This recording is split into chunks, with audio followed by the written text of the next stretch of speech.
Welcome to Season 2, Episode 14, the second part of our Pick Your Poison series. Today we are talking about defensiveness and stonewalling.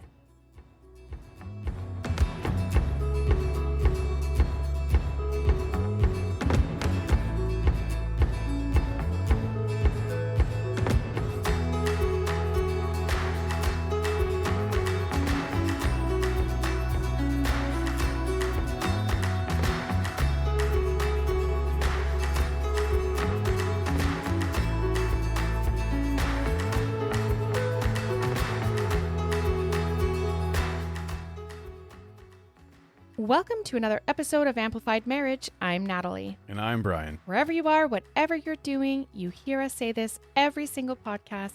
Grab a tea, grab a snack and a coffee, get comfy and cozy. We are so glad that you've joined us for our chat today. We are really excited to have you with us. And if this is your first time, welcome. Or you have been with us for a long time, we just started last episode, our Pick Your Poison series. There's 6 of them that we're going to be going through, and all of them have the markers of something that will lead to divorce. This is the primary thing that's in your relationship, or the primary way that you function.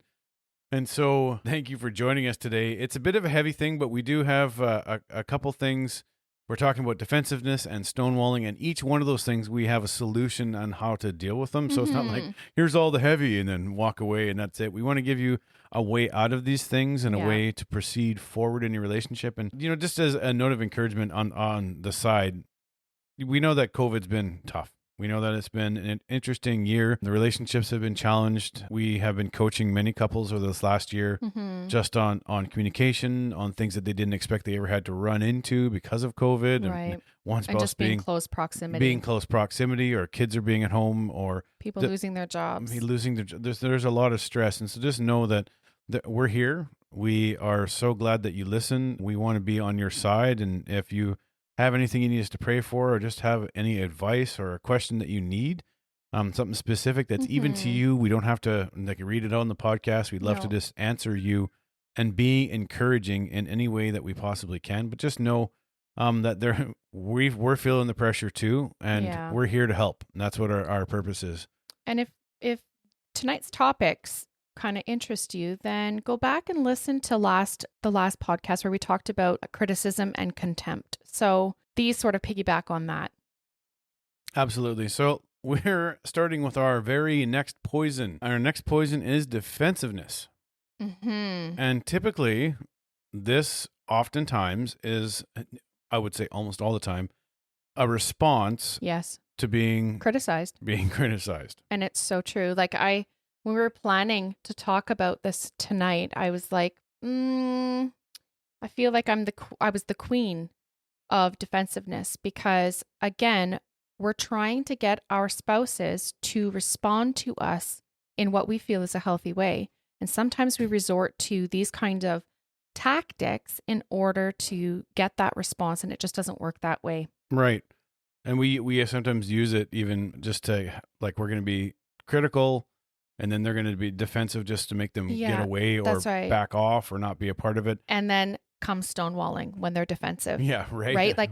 We'll kind of formulate the cycle as we go through this, but bear with us. We want to paint the picture of the defensiveness before we get too far. Exactly. And also that if you find yourself being defensive, or that being kind of your go-to response, there is hope. It's not the end for you. I think it's just bringing this to your knowledge, giving you some tools and some practical ways to combat that, so that you then can develop healthier patterns in communicating. And do you know what scripture kind of just came to mind now? For all of these things that we've talked about, being critical, contempt, defensiveness, stonewalling, and the last 2 that we're going to get into, all of it is the scripture that says a soft answer turns away wrath. Instead of responding sometimes how we're feeling, if we just have a soft answer, gentle, kind word instead of the response. And oftentimes a soft answer isn't our go-to because that's not our normal. That's the exception. So respond rather than react. Right.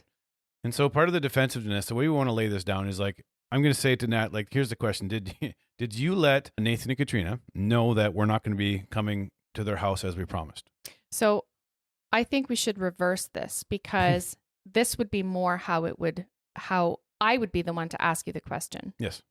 So, and just wait, like the response that I'm going to give is going to be, snarky too. So just hold on. Hey, and so I'm approaching you already in a ticked off mood. So you've already been critical. You already have contempt for me because you think I didn't do something That's right. already. And so now in that I think you're an idiot mode, I'm going to ask you a question in that frame of mind. Absolutely. So, hey, did you call Nathan and Katrina to let them know that we're not coming tonight as you promised you would do this morning? Wow. What's with the attitude? That's what I mean, right? And I can say it like this because I have. So, and my response would be, I've just been so busy. Why didn't you do it? You knew how busy my day was. Why didn't you call them? That's right. And then you would also say something like, was your phone broken? Could you not have picked the phone up and given them a call or a text? I don't understand why you're so like not wanting to do that. Why don't you just communicate? Why is it so? Yeah. Why is it so hard for you to communicate? Well, sometimes I don't, and I straight up, and I've said this to you, I don't understand. Oh, I wonder what's happened. Like, we'll use Nathan and Katrina. Like, oh, I think we're supposed to go over there tonight. What do they want us to bring? I'm like, you could just text her. That's right. And I'm like, you could phone. And I'll be like, okay, so I will. Right. So the partner, so Brian is not going to respond very kindly when my question is laced with tone. It's laced with a superiority. Let's be honest, where I think I'm better than you because you had a job to do and you didn't do it. You failed to do it. And I'm going to like nail it to the wall that I know that you are a failure in communicating in this way. In your defense, I gave you lots of reason to be critical and have contempt and do this defensive thing. Okay, but that still doesn't make it right. Not at all. Me, it's not like I was easy. Right? No. And I certainly am no piece of cake either. Well, I'm glad you said it out loud. There's a response to the defensiveness, but then there's the reverse blame that just happened here in our example to make it somehow the other person's fault. Right? So I was like, why couldn't you do that? And then Brian's response to me was, I was really busy today. Like, why couldn't you? Like, is your phone broken? Is this, that, the other? Like, you're more than capable of dialing a number or this, that, and the other. You fill in the blanks, right? And however that applies to you. Exactly. And then a simple non-defensive response could express ownership of that responsibility. We are advocates for you take responsibility for what comes out of your mouth, for your actions, your part in a disagreement or whatever. So being able to even, and let's even go a step further, you're responsible for what you think, because even in that thought moment, you can go to war in your thoughts before you, and so you have to take those captives just as much as you do with your responsibility, with your mouth, with what you come out. You have to control what's happening in your thoughts. That's right. And then responding. So we're not reacting. We're responding. We're responding in a way that is non-defensive. That right there is going to be what's going to help you understand your partner's perspective. And if you're in a relationship and you know that you're defensive and you know that you're working out of a critical place, defensiveness only amplifies, only escalates the already critical issues that are going on in the relationship. Oh, Defensiveness never has been. Man, I've never said to Nat, do you know what? I wish you were more defensive. I think it's helping our relationship, and I can't believe that we're not more defensive more often, because I think this is going to fix our relationship. No one ever says that. That's right. Maybe we should do a podcast where we are doing completely what we shouldn't do and see if anyone notices. I feel like that happens on this podcast sometimes anyway. Right? Right. Let's talk the non-defense response. Well, what could it be? The thing about defensiveness too is it's also, like, I think you mentioned it or alluded to it, it's also the way that you blame your partner for other things. Mm-hmm. It's just it's part of the blame game, but it really is, you're so defensive because they didn't do something and you're blaming them instead of you taking responsibility. That's right. Because when we have talked about this in several podcasts, no one likes to be wrong. No one likes to say, hey, you know what? I dropped the ball. But you don't realize how much freedom comes out of you just taking that stance of like, you know what? I messed up. Yeah. There's so much diffusion of communication bombs that would happen if people just took ownership of their part. Right. You know what? You're right. I shouldn't have responded. Like, I really asked you really snarky. Let me start over. Yeah. Do you know what I mean? And that's the actual antidote to defensiveness is to take responsibility for your actions. That's right. And a simple saying, hey, I'm sorry. Like, I know that I said I would phone them and my day got away from me. It's and amazing. I should have just looked at my schedule and said, hey, I've got like appointment after appointment, honey, you're going to have to phone. Yeah. And it's amazing what a soft answer will do. Exactly. And a soft answer doesn't mean that you whisper and you're like, you know what? No. It's a soft answer is, you know what? Understanding. I take responsibility for this. Yeah. I am sorry that I didn't do what I asked. Even if you miss the mark, the way that you actually fix things is by taking responsibility, accepting the feedback and the healthy criticism and moving forward with that and being like, all right, you're right. I didn't do this. I'm sorry. That's my fault. Mm-hmm. That's my bad. Exactly. And expecting a different result. I mean, we're like, things are stressed right now. People are stressed. The world is stressed. There's a tension. There's a huge tension. You know, the suicide rates are up and depression and mental illnesses are on the rise. There's a tension there. And if your go-to response is going to be defensiveness, it's not going to have the desired effect that you're hoping for. No, because oftentimes when you are in that part or that unhealthy style or unhealthy moment of your relationship, defensiveness is already a reaction to the criticism and the contempt that you're already feeling. And to take responsibility is a really, really big step.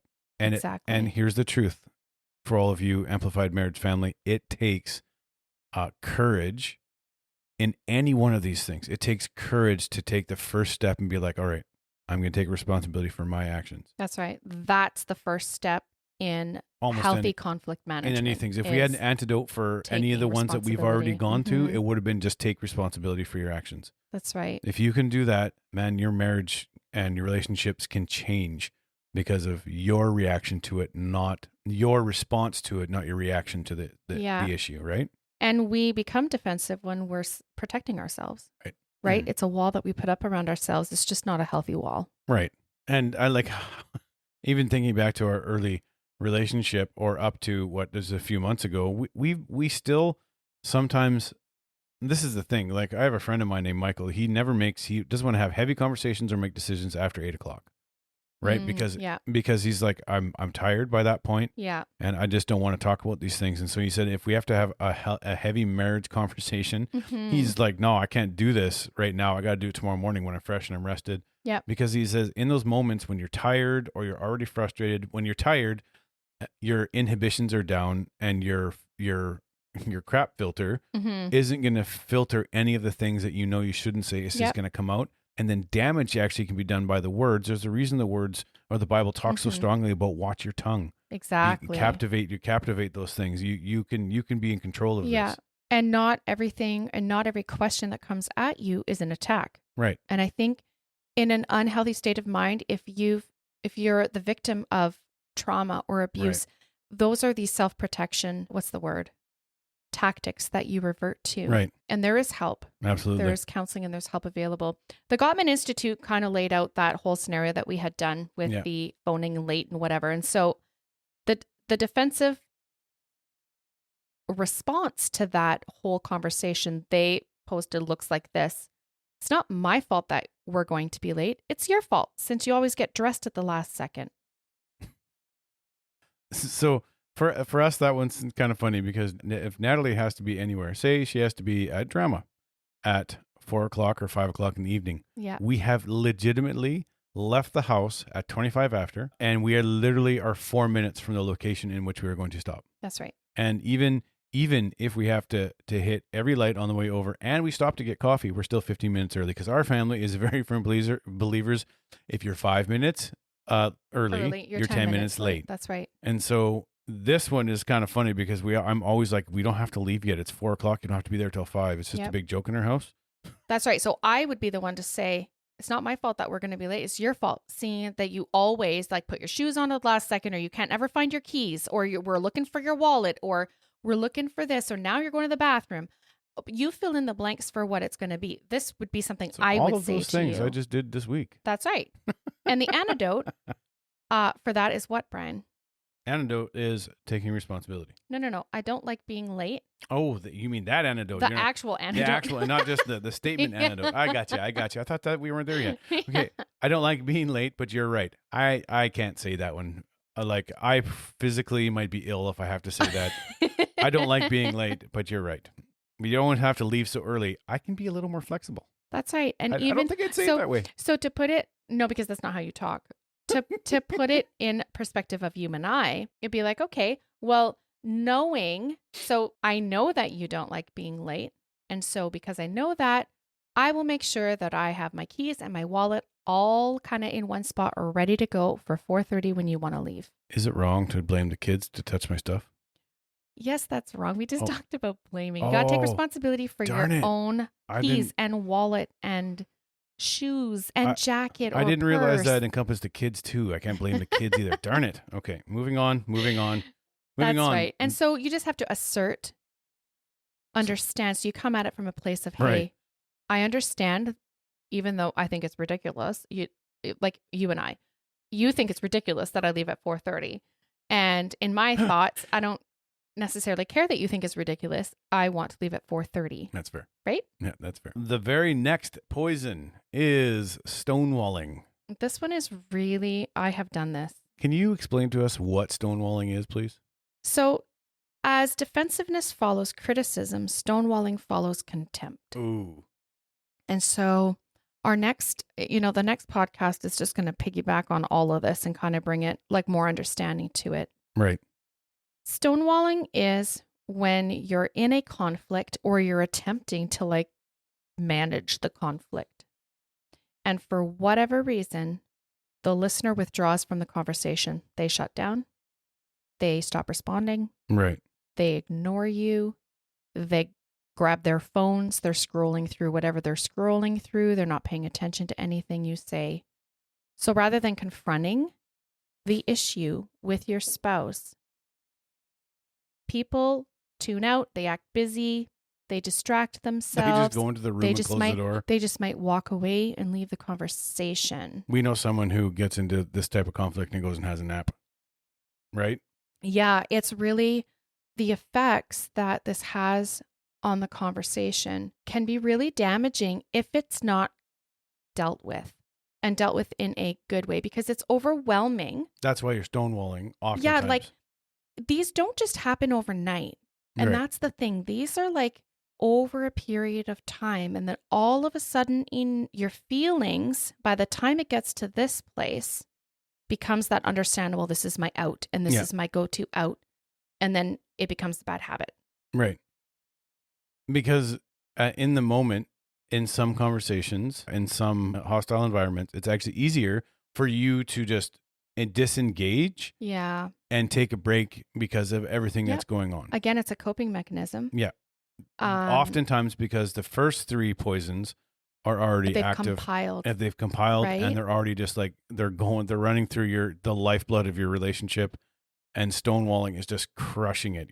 And now this isn't making anything worse, because now you can't even be defensive, or the other person can't even be defensive. Yeah. You can't face it. Like, when you've done this to me, it does not help makes me. You mad. No. I get enraged oftentimes because I am the one in the relationship that's like, no, we need to deal with this now. Right. I don't like waiting. We've talked about that. Yep. I know, because you'll just be like, look, I'm very, very mad right now. And even as part of the solution to stonewalling is, look, you'll say to me, I'm mad. I'm very mad. So mad that I don't even want to talk about this. I need to take a break. Can we come back to this half an hour from now? Can we come back to an hour? I'll tell you, you said to me, I'll tell you in that time, in 60 minutes or an hour, if that's long enough. If not, you're going to give me some more time. I'm like, okay. Yeah. And it's so important. Actually, the Gottman Institute says that when we stonewall, we may not even be in a physiological state where we can discuss things rationally. So just that alone of being aware that there's a physiological response, it's time to take a break. Right. And so their recommendation is 20 minutes. For me personally, I need 30 minutes. So if I feel like I'm attacked, and it's coming out of that place of contempt for a specific, it can be either a person, or it can be this is a pattern I've noticed in said person over a period of time. So my hackles are up.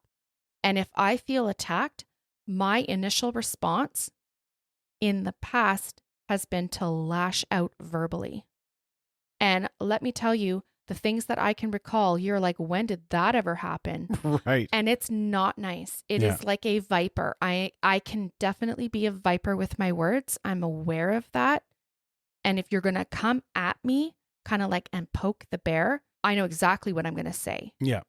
Okay. So when someone comes to me now and I feel attacked, now I feel like I've had help in counseling and things like that to be able to say, listen, I hear what you're saying. You need to know that I'm really angry right now. I am going to take 30 minutes so that I can calm down. I can collect my thoughts. When I'm calm and when I'm not like, I've put away my darts, my poisonous darts that I'm going to huck at you. Mm-hmm. When I've put that away, and I've processed what just happened and how you approached me, then we can talk about the situation. And 30 minutes might seem like an eternity for someone like you, Brian, who wants it dealt with right away. But the people in my sphere have really come to appreciate that boundary because it will be resolved.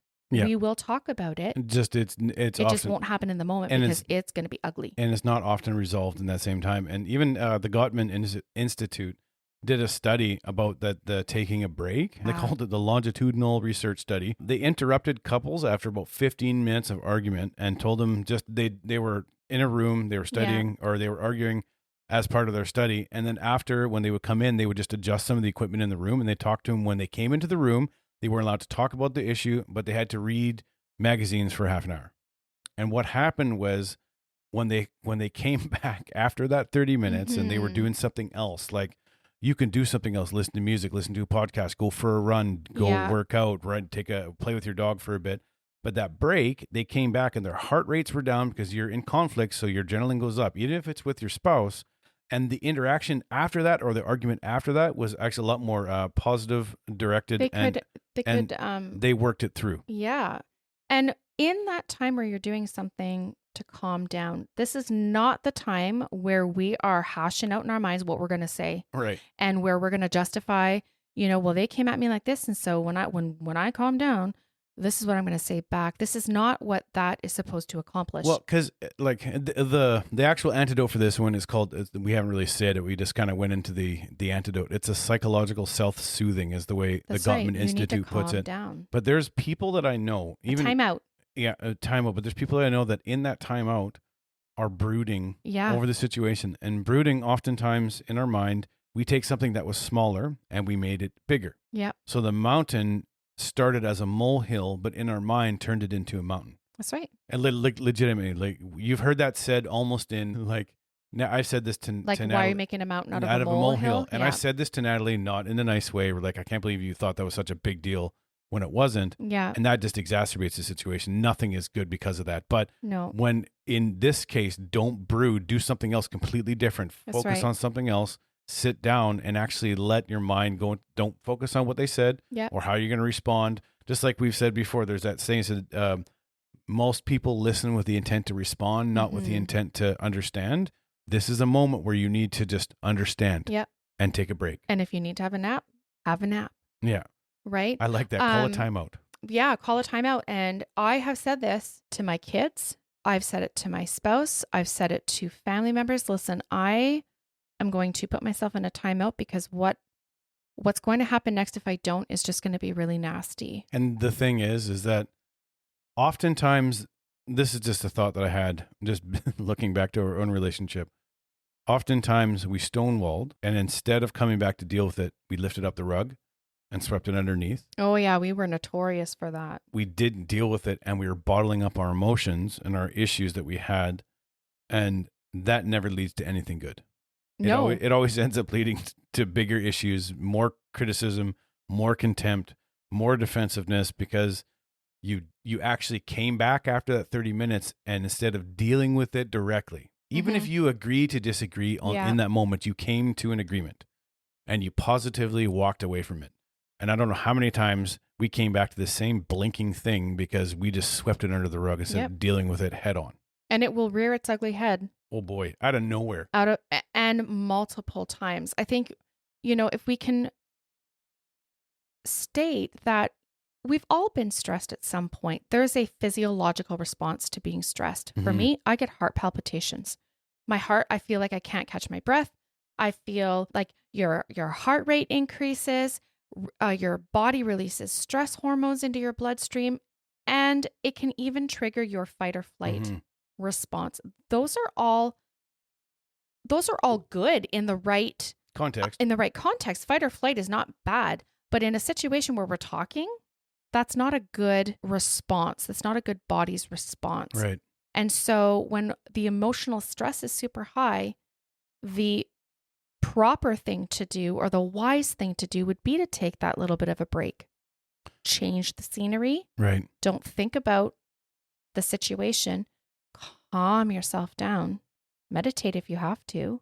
And then come back at it with a clear mind. Because there's really no one else in your life that can elicit positive or negative responses as much as your partner. Yes. Right? Yep. And so the two things that we've talked about today have been being defensiveness. Yep. The antidote for defensiveness is you take responsibility for your actions. And stonewalling, which is, you run away from the fight. You shut out everything. You don't deal with it.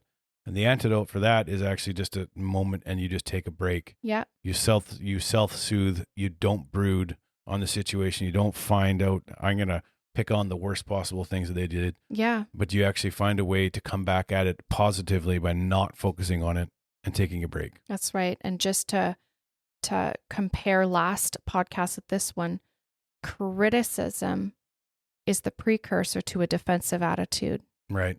And contempt is the precursor to someone stonewalling. Right. So, and it's amazing how all of the things, even in the next episode that we're going to be discussing, all of them work together. Yep. To actually, it's a nasty little stew we're making. Yeah, and it causes rifts in the relationship. It sure does. Right. And so we so hope that you've enjoyed this one. And be encouraged. These are not light topics. These are not light habits that we're talking about. And we're talking about them because, one, we're passionate about them, and we've been them. Yeah, well, we're passionate about helping people get out of them. Yeah. We're not passionate about them. I'm passionate about being critical. But about getting it out there, because we need to be talking about this kind of stuff. Right. And there's stuff in relationships that just, as Christians, we grew up not talking about. Yeah. And not dealing with the mental health issues or the things that are going on. And we want to offer up as much as options and solutions for people as possible. Absolutely. And so, to know that you're not alone. Yeah, absolutely. And if this is something that you've really enjoyed, you enjoy this podcast, it does mean a lot to us when you share it, but it also means a lot to us when people share the podcast and then get something from it. Yeah. Ultimately, the reason we're doing this is to help as many people as we possibly can. Right. And so just let people know about Amplified Marriage. You can follow us on Instagram and on Facebook. And we say this all the time. If there's a topic or if there is something you disagree with or you want to add to, we'd love to hear from you. That's right. You can email us at amplifiedmarriage@gmail.com. And as you hear us say every time, including if you're in these lanes of criticism, contempt, defensiveness, and stonewalling, even if you're in these lanes, we believe that marriage can be reset, refreshed, restored, and recharged. Thanks for listening. Talk to you soon.